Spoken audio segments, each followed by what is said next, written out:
அதனால் இந்த பர்டிகுலரான டைமில் லைவ் பக்கமே வர முடியல. சரி மதியத்துலேயாச்சும் கொஞ்ச நேரம் லைவ் போடலான்னு பார்த்தா, பக்கத்து வீட்டில் ஏற்ற வீட்லேயும் இப்போ சவுண்டாக வைக்கிறாங்க டிவி. அவங்க அந்த ப்ளூடூத் கனெக்ட் பண்ணி வாட்டவர் தெரியல, அது ஏதோ மேபி சிஸ்டமில் வச்சு போடுறாங்களா என்னென்னு. அவ்வளோ சவுண்டாக பாட்டு வைப்பாங்க. என்ன படம் பார்த்தாலும் அது என்ன ஆகுதுன்னா, கிளியராக நம்மளுடைய சவுண்டு கேட்குறதால நம்மளால் லைவே போடவே முடியல. போட்டால் அவ்வளோதான், காப்பிரைட்டு கொடுத்துருவாங்க. எதுக்கு தலைவலி அப்படின்னு லைவும் போடுறதில்ல, ஒன்றும் போடுறதில்ல, அப்படியே தள்ளிட்டு ஓடுது.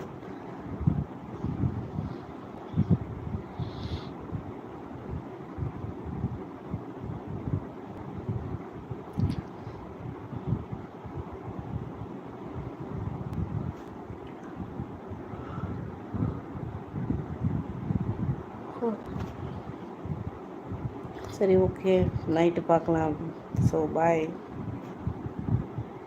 இருக்கியாம்மா ஸ்ரேயா? Bye, good night.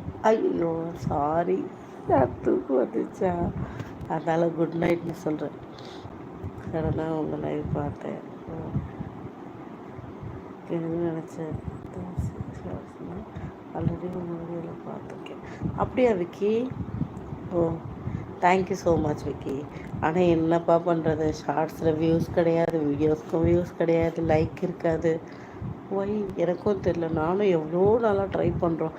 கிட்டத்தட்ட நான் 4 வருஷமாக 4 கிடையாது 3 வருஷமாக யூடியூப்பில் இருக்கேன்.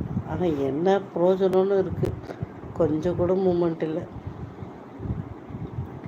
Same to you Vicky. Time கிடைக்கும் போது வாங்க, நீங்கள் உங்கள் ஹெல்த்தை பார்த்துக்குங்க. Thank you so much புஜ்ஜுமா.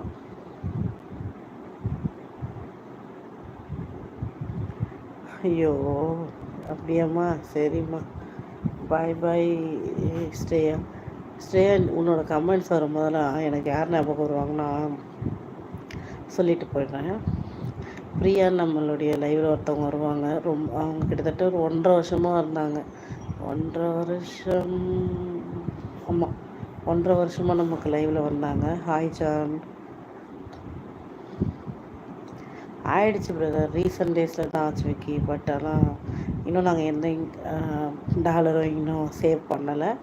மற்றபடி மானிட்டேஷன் ரீசனாக ஆச்சு. ரீசனான ஒரு 3 மந்த் இருக்கும். இப்போ தான் ஒரு 3 வருஷமான உழைப்பில் இப்போ தான் ஒரு 3 மந்த் ஆகுது மானிட்டேஷன் ஆகி. பட் போகுது, அவ்வளோதான். பெருசாலாம் நம்ம சொல்கிற மாதிரி இல்லை. அப்புறம் பிரியா பற்றி சொல்ல வந்தாங்க. எப்போ லைவ் போட்டாலும் வருவாங்க.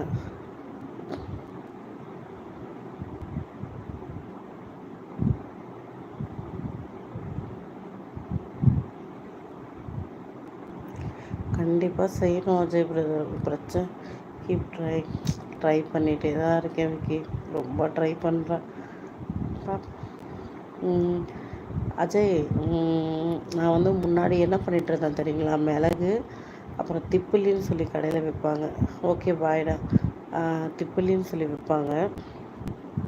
அப்புறம் வந்து தனியா, முழு தனியா கொள்ளி மல்லி விதை, அதுக்கப்புறம் வந்து மிளகு, மல்லி விதை, அப்புறம் வந்து சுக்கு, அதுக்கப்புறம் அந்த ஒரு திப்பிலின்னு சொல்லல அது, அப்புறம் இன்னும் வேறு ஏதோ ஒரு 5-6 பொருள் கொடுப்பாங்க நாட்டு மருந்து கடையில். தொண்டை கோல்டாக இருக்குன்னு சொன்னால் அது எல்லாத்தையும் வாங்கிட்டு வந்து லைட்டாக வெறும் கடாயில் சுக்குலாம் இடித்து போட்டுட்டு, மற்றதெல்லாம் ஒன்றும் பாதியமாக உடைச்ச மாதிரி அந்த தனியெல்லாம் மிக்சியில் லைட்டாக ஒரு சும்மா உடச்சிட்டு கடாயில் போட்டு வறுத்துட்டு ஆற வச்சுட்டு பவுட்ரு பண்ணி நல்லா நைஸாக பவுட்ரு பண்ணிட்டு அதில் இந்த கருப்பட்டி இருக்கும்ல பெரிய ஒரு பணம், அதான் கருப்பட்டி தான் அது பேர். அதுவும் நாட்டு மருந்து கடையிலே தான் வாங்கிட்டு வருவேன். வாங்கிட்டு வந்து உடச்சிட்டு இது எல்லாத்தையும் சேர்த்து ஒன்றா மிக்சியில் போட்டு நல்லா நைஸ் பவுட்ரு பண்ணிவிட்டு காலையிலையும் எந்திரிச்ச உடனே குடிப்பேன், நைட்டு படுக்கும்போது. எனக்கு இது நல்ல ஹெல்ப்ஃபுல்லாக இருந்தது. ஆனால் என்ன ஆச்சுன்னா, இடையில கொஞ்சம் வந்து இந்த வெயில் ரொம்ப அதிகமாக இருந்தது. வெயில் அதிகமாகிட்டு சூடாகிடுச்சு, ரியாக்ட் வேறு மாதிரி பண்ணி விட்டுச்சு. அதில் இருந்து அந்த பக்கமே நான் தலை வச்சு படுக்கலை. கிட்டத்தட்ட அது நான் விட்டு ஒரு 2 வருஷம் இருக்கும். நான் அதை ரொம்ப வருஷமாக நான் ட்ரை பண்ணிக்கிட்டு இருந்தது அது.